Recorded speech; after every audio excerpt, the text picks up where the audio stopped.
Welcome to this episode of Go Go Director Go, where today we'll be talking all about Community Impact Challenge. My name's Meredith Kahn. And I'm Emily Lindley. And we are so excited that you are taking this step to learn or hone in a little more on your skills. You know, a lot of us have to stumble and fall and make mistakes, just like Inspector Gadget does. Inspector Gadget. So that we can turn all of those mistakes into success as we go down our paths, go through our campaigns. And like Meredith said, today we're going to be focusing on our Community Impact Challenge. So we know we have all the tools and all the resources out there, and we're going to go over a few today. But it really is up to you to take that action. And like Emily said, stumble along the way, put your spinny hat on, and just go for it, because that's how we're going to be able to create success. So something exciting we have. Stay tuned to the very end of this video, where we're going to unveil a top secret challenge for all of you watching to help boost your campaign if you choose to accept this mission. All right. So let's talk a couple of minutes about some of the stats that you and I, and not to get boring, but I want to talk about some of the numbers that we're looking at for our upcoming spring Heart Walk campaign. Absolutely. So based off of where we are these days for our spring campaign, we have about 1,300 companies recruited based off of what we're seeing. And unfortunately, about 900 of those companies are $0 companies right now. That's not where we want to be. No, that's about 68% of our companies recruited that haven't raised any funds yet. But again, not to be too statistical about it, we have a great opportunity here. This is where we can take that time, focus with these companies to increase our PI. And one of the ways we can do this is through our Community Impact Challenge. Absolutely. So let's talk about that. First, let's talk a little bit about the success that we had, not only last year, but also from our fall campaigns. Absolutely. So we had over 10,000 students that were impacted by this Community Impact Challenge last year. And it also resulted in over $400,000 new dollars brought to the campaign. So big shout out to some fall Heart Walks that just passed: Boston, Greater Northern New Jersey, and Westchester, who had companies participating in the Community Impact Challenge. Absolutely. And of that $400,000 that was raised last year of new money, that was only done by 39 companies. So as Meredith and I were just talking about the fact that we have 1,300 companies recruited just for spring, 400,000 was raised just through 39 companies. Something to keep in mind and keep into perspective as we walk through this on the real potential opportunity that's out there. For some of our companies that we struggle to get engaged, or some of those new companies that are really looking to make that impact in their local community. Absolutely. I also want to shout out some Heart Walks this coming spring that already have companies signed up in Luminate. Capital Region Heart Walk, Dutchess Ulster, North Country, Rochester, Southern Tier, Syracuse, and Tri-County. And Syracuse gets the gold star because they are leading the way. Most companies checked off in Luminate. We're going to talk a little bit about that and how you identify a company that will be participating towards the end of this video. Absolutely. And congratulations, Syracuse, with 21 companies already identified and committed in Luminate to take part in our Community Impact Challenge. So we've talked about numbers, we've talked about some kudos. What the heck is the Community Impact Challenge for those of you who are new to the organization, or maybe didn't take part in it last year? Let's talk about the Community Impact Challenge, what that really is. Again, we said it was an opportunity for you to engage companies to increase their fundraising. How much do they need to raise, Emily, and what are the benefits of raising that money? Absolutely. So any company, whether it's new or a previously recruited company, whether they're $0 or they already have funds raised, it's not limited to what companies are available to take part in this challenge, but all they need to do is raise $2,500 new dollars from the prior year. So to break that down for you, if they were a $0 company last year, all they have to do is raise $2,500 this year. Or if they were a $10,000 company last year, they have to raise $12,500 this year. So it's not a huge increase over prior year for them to take part in this challenge that we've really enhanced from the year before with even more options for these companies and some of our ELT members and volunteers to really engage in their local communities.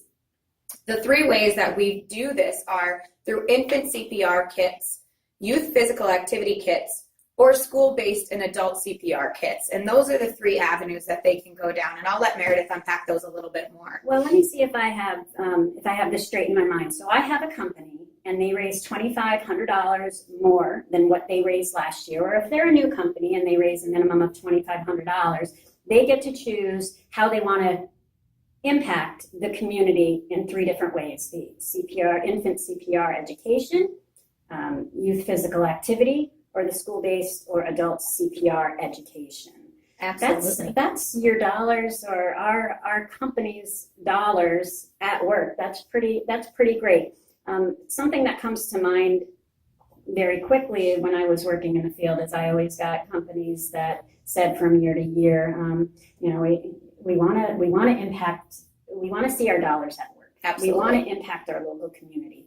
What a great way for a company to really see their dollars at work. What a great incentive it is for an organization to send some representatives to a school or another organization as they roll out these programs. Absolutely. So keep that in mind as we're talking through this challenge and we're looking at these incentives and these engagement touch points with your ELT and your volunteers, as it's not only for the company and focused on the PI, but it's also one of those opportunities for them to be identified as a leader in their community. So you raised an interesting question real quick. You said PI. So is this tied to fundraising, sponsorship, just for clarification so we don't have any questions? That's a great question, Meredith, and I'm glad you brought that up. So our Community Impact Challenge is strictly about our participant income, which is PI for the newer staff that may have not grasped all of our AHA acronyms so far. But it is strictly enforced with our PI and our participant income. So it has nothing to do with sponsorship. So these are not sponsorable kits that we put out to the community and put out to these schools. This is an incentive to increase our community engagement on that individual participant level. Fundraising companies, absolutely. Great. Please excuse this interruption, but for clarification purposes, this training focuses on the opportunity to increase participant income. Infant, adult, and school-based CPR kits are sponsorable assets. Please see your sponsorship deck or reach out to your consultant if you need more information on this. Back to our program. So Meredith, as we continue to talk, another great thing to keep in mind as you're going out and meeting with your companies and talking about this during that goal setting meeting is the placement of these kits and the placement of these CPR kits. This is a great opportunity for your CEO or your chair or an ELT member, or maybe just even a passionate volunteer, to have some exposure within their community, getting our communications departments involved and having some news media there. You know, are we having the abilities to maybe schedule a school assembly if in coordination with our youth market partners to really get the most bang for their buck, if you will, for the $2,500 that they're raising?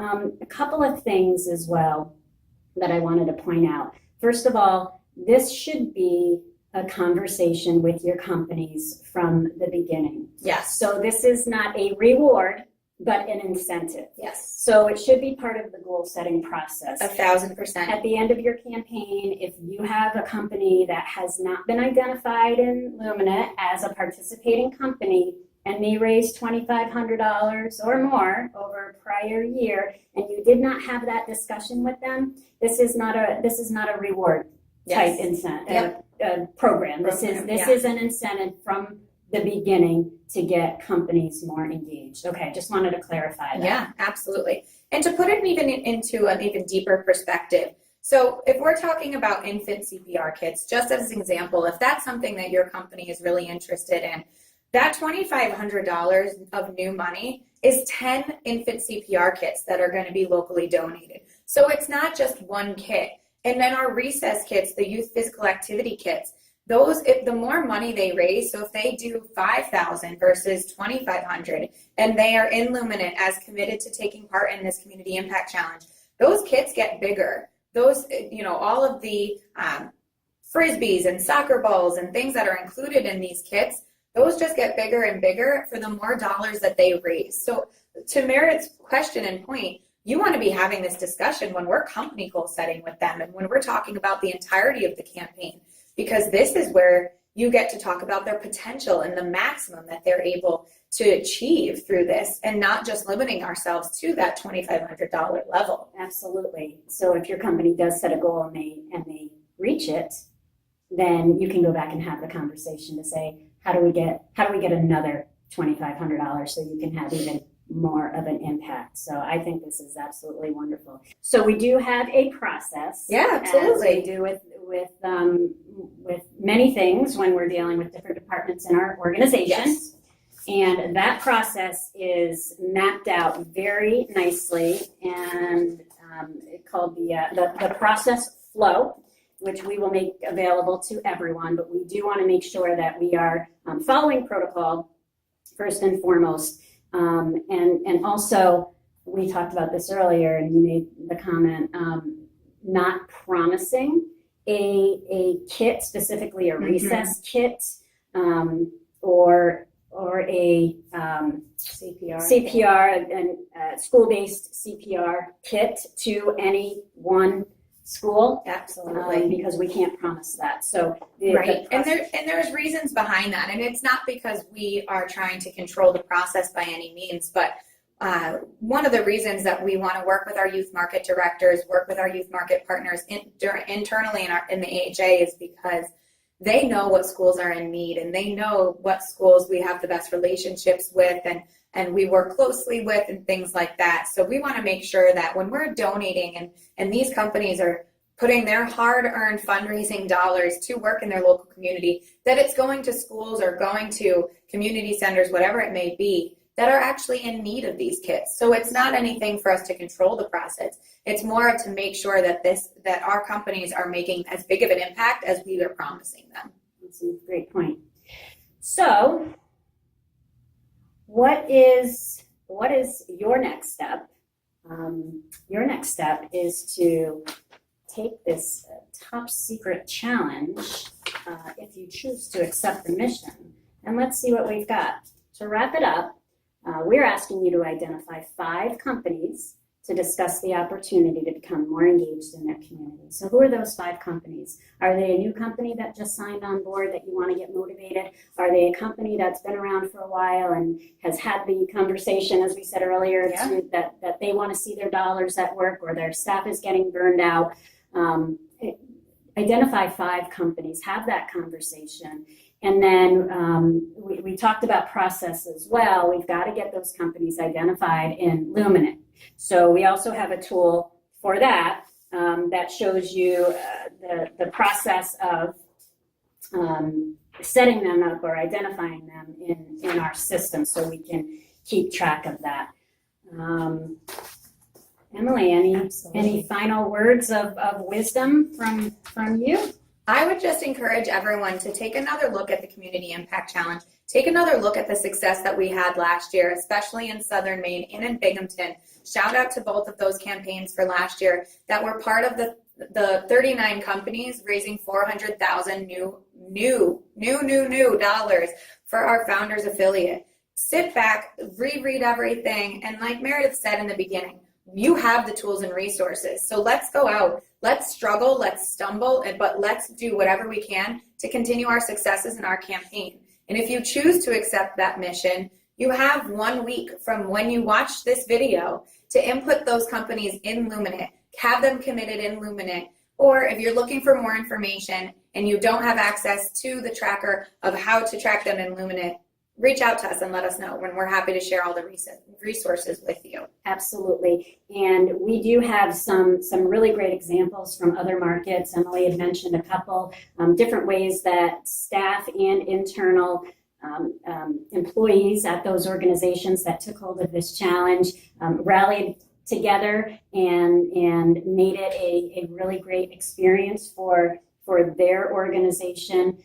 So please reach out to us if you do want more information on that. Accept this challenge. It will be a campaign booster for you, as it has been with many other walks. And with that, I say good luck. Thank you for tuning in. Thank you for taking action. I'm Meredith Kahn. I'm Emily Lindley, and go, Director, go! Go!